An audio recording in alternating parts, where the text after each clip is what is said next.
We are here to talk about audience first, channel second, really understanding what exactly does that mean. So who are we trying to reach, and then working backwards from there.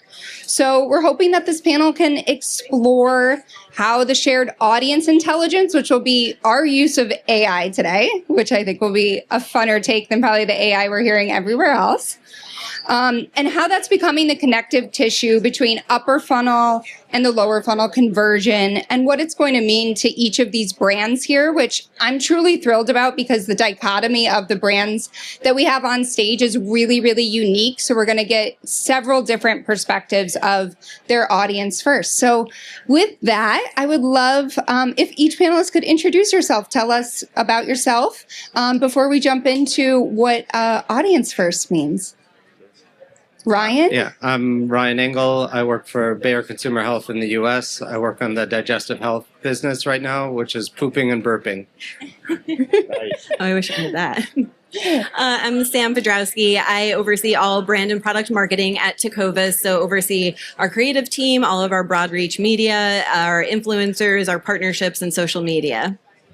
And my name is Jeff Staple. I'm the founder of a brand called Staple, one of the first originating street culture, youth culture brands in America. I founded it in 1997, so next year's our 30th anniversary. We also do sneaker design. I'm one of the first people that ever collaborated on footwear with another brand. It was Nike, and just been innovating on retail and fashion ever since. Thank you all. So when you hear audience first, channel second, can you just describe what that means for you and then for your companies when you're putting that into practice today? So for Bayer, when I hear audience first, I start with the who. Who is this and who the consumer is, how we segment our business, and really defining that from a demographic, psychographic, and need state perspective. On the Miralax business, as an example, we have more than 10 consumer segments when we think about lower digestive health. And making sure that we're able to develop messaging and campaigns that work against those different consumer groups. At Tecovas, so we are the first direct-to-consumer Western wear brand. So we make cowboy boots and Western clothing, and we were DTC for the first 5 years that we were around, 4.5 years before we opened our first retail store. And so when we think about audience first, very similarly, it's the who, because I think a lot of people confuse the fact of their Western wear being a geography that we would be targeting, but it really is so much more than that. And it really gets into, when we're planning out any of our campaigns or who our customers are, we're really looking at the psychographics, and it's so much more about the shared values. And so it really, we start with that information of who is it that we're talking to, who do we want to address, what do they want to hear from us, and then kind of work our way backwards.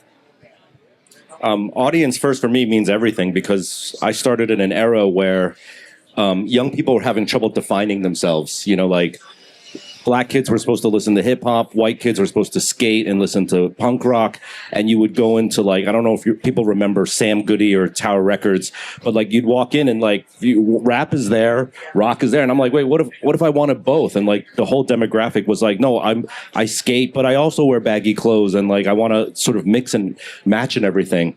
And so audience was really first for me, serving the audience. Channel back then was like Kinko's postcards and like Vice magazine print edition. And so I think today what's interesting is that the channel, which I'm sure we'll get into, has become so powerful that I think the medium almost leads the conversation now. Yeah, absolutely. All different but great insights here. So maybe just to build on that, you know, what's one audience behavior you've noticed recently that has surprised you? Could be from your brands or from another. Sorry, I said audience what? An audience behavior that surprised you. So one we may be able to resonate with is that in Miralax we have an audience for travelers, because when people are traveling, they tend to not eat and drink the way that they should, and that leads to constipation. And so we work on trips and before trips to help consumers find solutions for that need state. So we've got a large target audience here. Okay. when we're looking at our audiences, some of the things that have surprised us is just, again, for us, it's not a surprise, but it's something that surprises other people is the fact that Western is everywhere. And it really is more of a state of mind than necessarily like, oh, I'm a rancher or I participate in rodeo. And so it, for us, is really looking to connect with the audiences where they do have shared values with what we're trying to express. We want to be the most welcoming brand in Western. Boots have been around for over 150 years. And so us being only 10 years into this category is we want to earn a place with people who's, wearing their grandfather's boot as much as we want to be the brand that you come to if you, are just Western curious and like want to walk in and explore what the product is. So I have a few retail stores, brick and mortar around the world. And a trend that we noticed young people doing is they would shop, get all these clothes that they want to try on, and then they bring them into the dressing room, and they'd be in there for a long time. And then they'd come out and be like, I'm good, thanks. And what we realized what was happening is we would follow these kids on social and they would be conducting a full fashion shoot in the dressing room, like looks and everything, right? And my staff was like, yo, we got to stop this. Like this, they're just wasting our time. And I'm like, no, they're actually street teaming for us. They're brand ambassadors because now they're promoting, they're tagging our brand and everything. So let them do their own mini fashion shoot in our store. It's fine. And I'll piggyback on that because I've noticed now that people will come in and it is primarily, like ages like, 15 to late 20s, but they'll do the polls in real time. Like, which one should I choose? Yeah. Fascinating. Okay. Well, so if you're learning this or getting surprising things about maybe a new audience, how do you look at then the convergence of maybe your historic audience or who you originally were or thought you were? And then how do you enter into a new audience without alienating one or another? Are there any examples you've had of that? Yeah. So for Miralax, the brand started primarily through doctor recommendations. It was an RX prescription to OTC switch. And so for a lot of consumers that were having, underlying chronic medical conditions that were recommended by a doctor, but constipation affects 35% of people, including many younger people. And so we needed to design our advertising to make sure we weren't alienating those that had doctor recommendation while still trying to attract younger people who may, be suffering for constipation and not treating. And so that goes back to when I talked about we have more than 10 different audiences with 10 different messages. That's because, we don't want to lose the equity of the brand, which is scientifically proven, but do it in a way that also talks to younger consumers in a way that they want to be talked to as well. And we do that through our brand character, which we call the cheeky truth teller, because we want to make sure that, there's a tinge of humor, but also the truth and the evidence, which really resonates with those that have underlying medical recommendation from their doctor. Great. Because we're still growing and we're going into a lot of non-traditionally Western markets. So, for example, last year we opened our first store in New York in Soho. And, again, a place that you wouldn't expect for a Western brand to turn up. But we are approaching these non-traditionally Western markets still with the same ethos and creative that we do in our core markets, which it's really because we're continuing to brand build. So we don't want to create or New Yorkify our brand just so that it potentially can be more palatable or more, local to the location and the audience there. We want to make sure that we're leading brand first. So that means, any of the creative that we're using in Texas is what you're going to see in New York as well. And so when we first entered, we had, subway takeovers and we did some of those like out of home, the big, the hand painted murals, and they were disruptive. Like people weren't necessarily expecting to see that. And I think that really behooves us when we are still in this brand growth mode where our brand awareness, is still so small that we want to make sure that foundationally we're leading with the brand first. Where's your store in Soho? Oh, we're on Mercer. I'm going to come on by. I'm sensing maybe a collab I could get here. Okay. For us, it's interesting because, like I said, we're turning 30. So if you were 20 years old buying into my brand, you're now 50, which is mind-boggling to me. But you probably have like 2 or 3 kids. And it's funny because some of my staff, I'm like, how did you hear about the brand? He's like, yo, my dad fucks with your brand heavy. And I was like, I don't know if that's an insult or a compliment. But no, for a brand that maintains itself on being cool and relevant, how do you be older, twice as old as most of your demographic, and still be relevant and cool? I decided about 10 years ago, there's two ways to do this. One is either you're the old guy in the club trying to get into the VIP room popping bottles, or you're Obi-Wan Kenobi.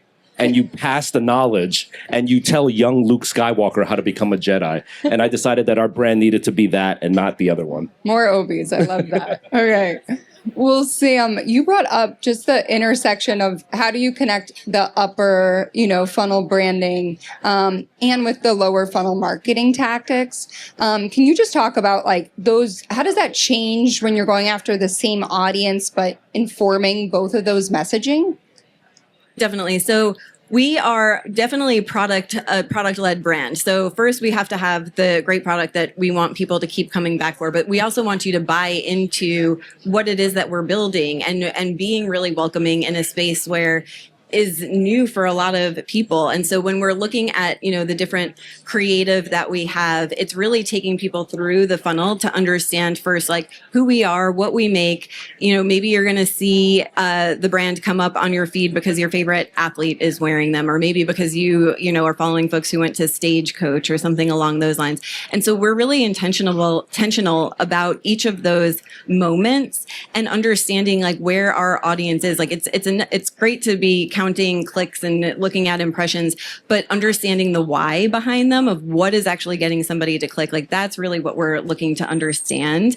And that changes, and it changes based on the audience. So then, shifting some of the creative around. But I think, I'm sure we'll get into this in the conversation, but that's an area where AI has been incredibly helpful to us, is really parsing all of that data and getting everyone on our teams on the same page. So it, is great at pattern recognition, for example, and like how we're able then to take that into actionable insights. Yep. Ryan, you want to build on that? Yeah. So for us, we used to plan that way, where you had the idea of upper funnels and lower funnels, but frankly, funnels for us are kind of dead, because consumers are moving their way through the funnel, and you could go all the way from upper funnel to lower funnel on Instagram, all the way from click to purchase through different engagement and content. So that's really changed the way that we plan. The second thing is, as we think about funnels, there's a role of traditional lower funnel tactics like display ads or out of home. Again, click to buy or A+ content, because that reinforces certain memory structures for a business. So one of our brands like Claritin in the US has an iconic, and I worked in Canada as well, has the iconic Claritin Vista, which automatically evokes a memory structure that, does so. And it may not be as emotive, but it hits on the same objectives that something in a traditional long form ad would be from an upper funnel. So for us, yes, we would say, hey, we have this percent upper, this percent lower, but pragmatically speaking, we're not really planning the same way that we used to before. I'm so glad you said the funnel's dead, because I was so confused by it, because frankly, my customer never followed that funnel, and I almost see it more like a cheese grater, because I found that customers were coming in traditionally by seeing an ad, but they were also coming in at all places all at the same time. So I was like, what is this funnel that marketers talk about? I have no idea. And now I think the thing that I have trouble with is because I come from an era of everybody remembers the Steve Jobs keynote, where it's he does this grand reveal and then he's like, these will be available today at 11. And everyone was speculating the whole time about what that was. Nowadays, young people want to see it from the beginning. The conception of the idea. They want a camera at the factory. They want every QCer to be strapped with a GoPro, seeing everything. And so me as a creative has to learn how to open up, because I'm so used to don't look at my work until I'm done. Now it's I want to open up more, which allows for critique, because you've got the comments board and they're allowed to chime in on everything. And if you turn off the comments, they're like, what the fuck? Why you turn off the comments? So it's I can't win, So I'm trying to be more open and transparent and allow this funnel to take whatever shape it needs to take. For sure. Okay. Well, I hope we will all remember the cheese grater, no doubt. It's a new term, coined right here. Coined here. So there's a lot of shared intelligence under audience intelligence, but we have brand, media, creative, performance. These are all very different definitions of audience. But how do we use that intelligence to change the way teams plan, create, optimize? Sam, you brought up AI here. So how do we have to bring that then to all of those different places? So what we've been using AI for, and what has been a huge unlock for us amongst many, is the fact that we can pull all of the data, whether we're looking at store sales or store traffic, online sales and traffic, social traffic, the search terms that people are using, whether it's on Google or directly on our site, and pulling all of that information, and our consumer insights too, which is a huge piece of it, pulling all of that together into actionable insights, whereby now each of our channel leads has access to the same information. So they're not planning their audiences differently or in a silo. We're looking at it really holistically. And yes, we might have emails that are going to different audience segments, but now that's able to connect and integrate into what we're doing on social or through any of our other advertising channels. So that has been incredible for us. And I think, we had some access to that previously through consumer insights, but now with AI, it just makes everything that much quicker, and it makes it, more tangible to each of the channel leads. So at Bayer, we use a brand building model called Trusted Brands for Life. And as part of that process, we bring our cross-functional teams together to look at all elements of data to make those choices about where to play, how to win, audience strategy, messaging, and that includes all cross-functionals from the sales team to the media planning teams to the activation teams, aided by AI as well as additional gut check to really make all of those tough choices so that everybody has lucidity into the data and the choices that are being made. So when we do the buying, it's not that this department's doing it in a silo without bringing in the brand teams. Those choices are being done as a collective with a cross-functional unit to drive alignment on where to win and how to differentiate ourselves in market. I mean, I have a bit of a hot take on AI. Like, AI is obviously great for research and gathering information and data. What can be done typically before, like it would take a week for a team to do, can now be done before lunch, literally, right? And what I've been finding, because I do use AI a lot, but what I found is, I don't know if anyone else has this issue, you have all these conversations that you've had with AI that you had the conversation, it gave you the information, and it's just sitting there now. Because I think it's like drinking from the fire hose of information. Like, you want info?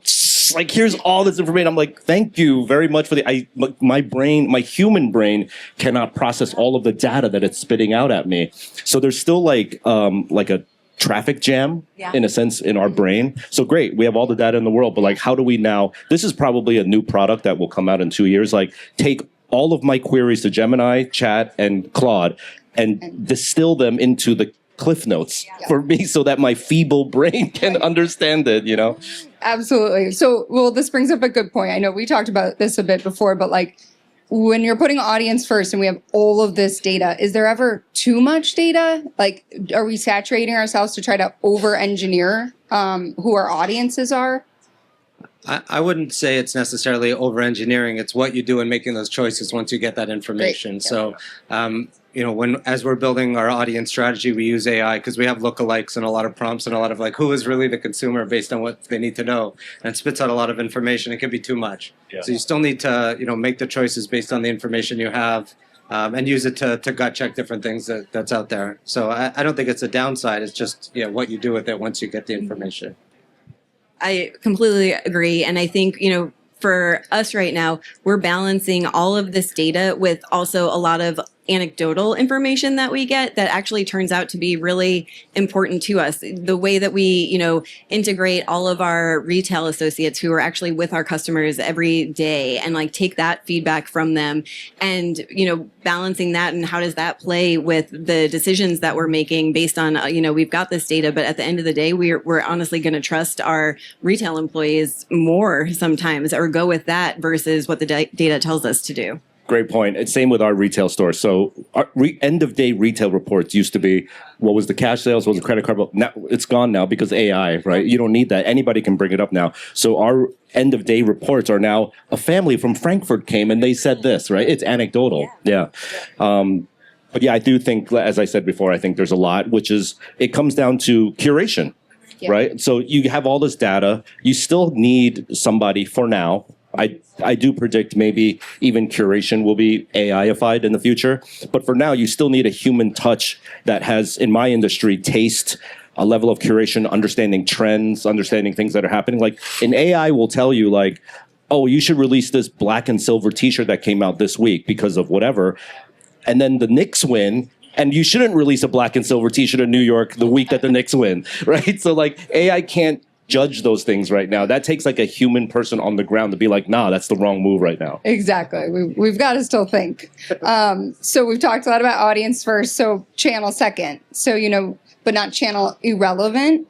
If we start with the audience, how should that change the role of channels? Pixability, we think about YouTube all day and night. We have to think about creators, it being social search. So how do you think about channel after you've gotten the audience right?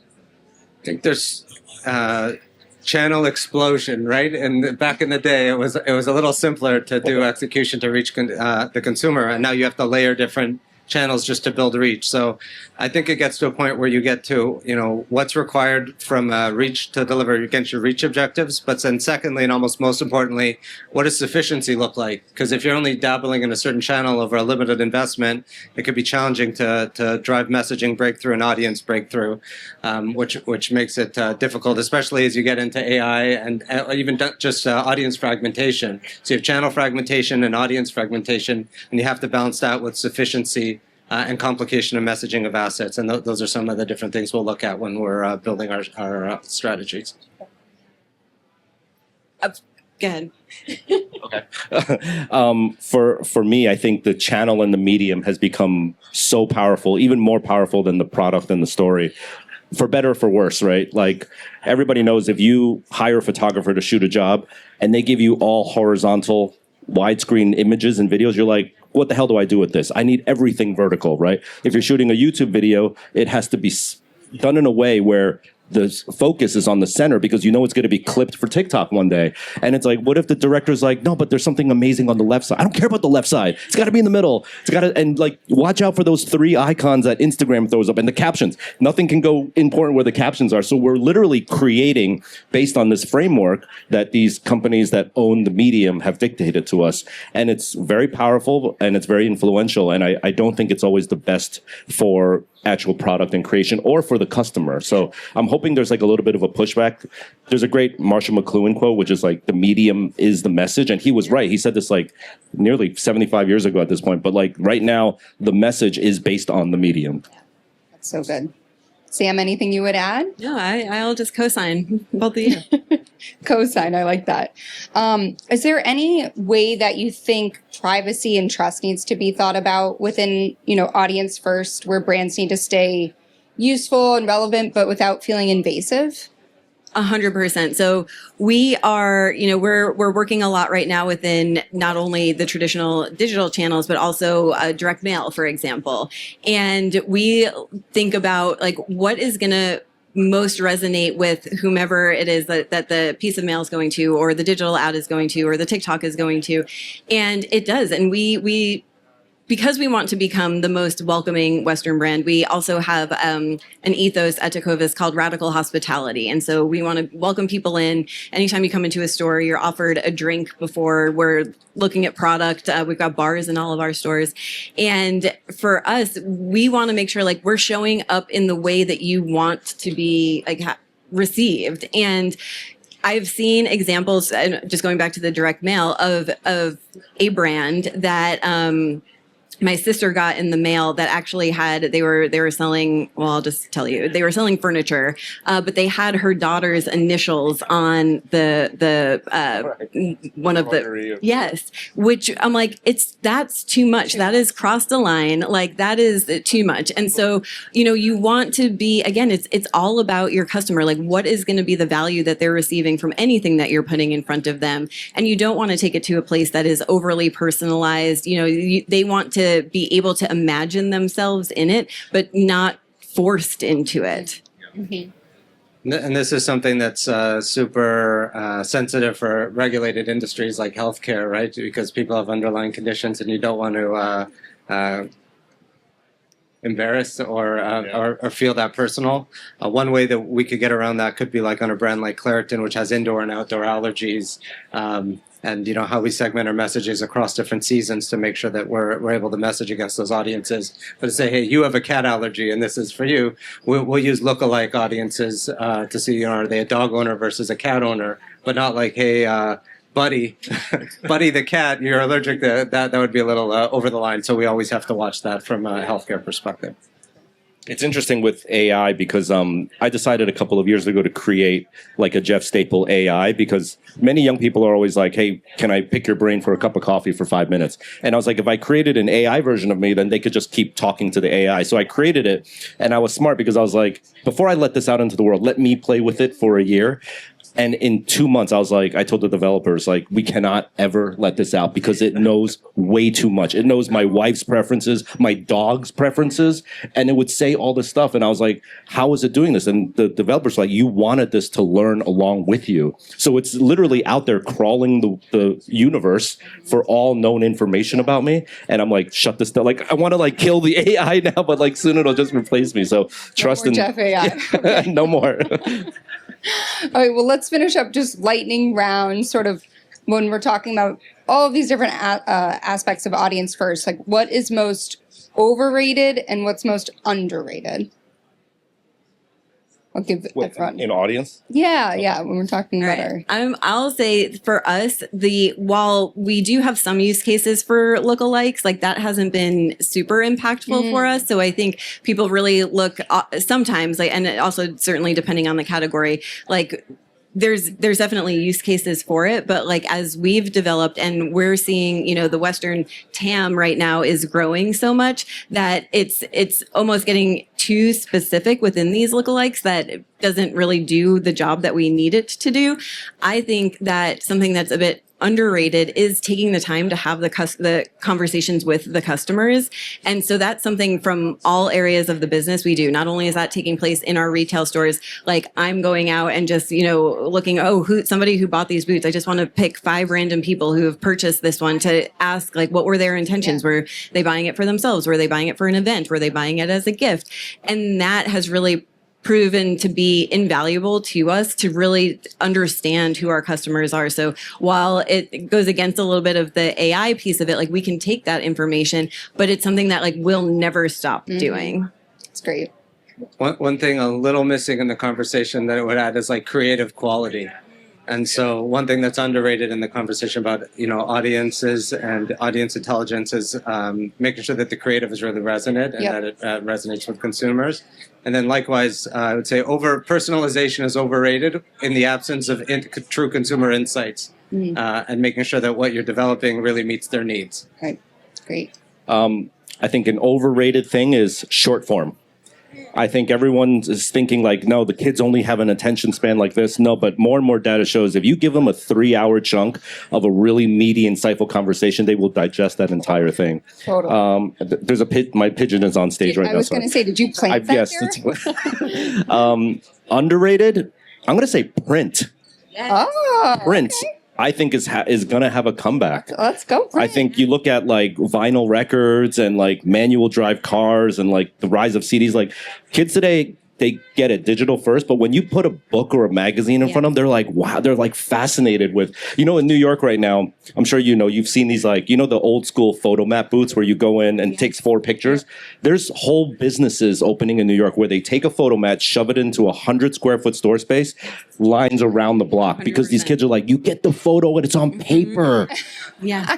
You get like right away. It's like it's so crazy. Cool. Yeah. We just on the print front, we last year started what we're internally calling a magalog because we were calling it a catalog, but we didn't want it to be a traditional catalog. We don't have prices in there. We're not shoving product down your face. Like we're really using it as a storytelling mechanism. And so that it has been something that, we have enthusiast groups on Facebook and they're like, did you get the Tecovas magazine? And like, so that's been so cool. Now, it hopefully becomes like a collector's item, but it just makes something more tangible. Yeah. And the one thing that's not changing for sure is AI is not stopping. It's going to continue to grow and be smarter and faster. But as that happens, there's going to be this anti-shift of like, I want more and more analog. Like I joined the pottery club where I'm at, and now I joined it like 6 months ago. Now there's a waiting list to get in the pottery club because kids are like, I need to feel dirt again, Yeah, so I think it's really just going to go more. There's equal opportunity in both. Yeah, absolutely. Well, incredible insights from 3 really different perspectives, different brands, but a lot of parallels too. So I love seeing the differences.